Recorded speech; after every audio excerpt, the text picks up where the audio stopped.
členové koalice ochotných dosáhli povzbudivého pokroku ohledně těchto záruk na setkání v Paříži minulý měsíc. Byl jsem na tom jednání, stejně jako prezident Zelenský. Někteří evropští spojenci oznámili, že po uzavření dohody vyšlou na Ukrajinu vojáky, pozemní jednotky, letectvo ve vzduchu a lodě v Černém moři. Další přislíbili podporu jinými způsoby.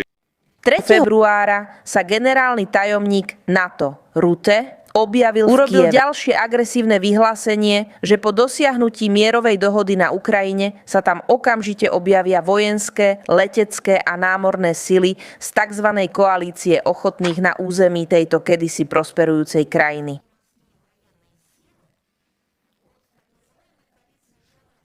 Pozrite sa, aké pomenovanie a ako teraz žiari novými farbami po tom, čo sme sa dozvedeli o západnej elite NATO z Epsteinových spisov.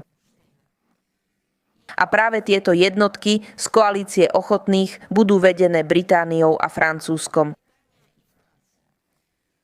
Toto všetko sú samozrejme nezakryté plány na zahraničnú vojenskú intervenciu.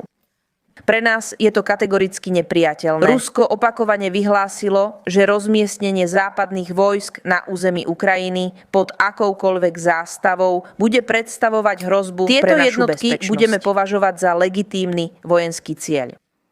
Pripomíname, že práve neobmedzené rozširovanie aliancie NATO až k našim hraniciam, vrátane Ukrajiny, sa stalo jednou z hlavných príčin konfliktu. Bez jeho odstránenia je nemožné konflikt vyriešiť. Rusko bude tento problém riešiť vojenskými alebo politickými metodami. Jsem proti uzavření míru. A to z toho důvodu, že Mark Rutte řekl, že ve chvíli, kdy si plácnou Zelenský s Putinem a s Trumpem, tak se obrovská armáda přesune na Ukrajinu. To je něco pro mě nepředstavitelného a pro Rusko a dokonce i pro ruskou opozici, která je spíše nacionalistická než demokratická. Skoro pro všechny Rusy to bude takové překročení červené čáry, že už se pak z těch válečných sraček nevyhrabem. A je to tady. Začínáme vysílat opravdové přímé přenosy.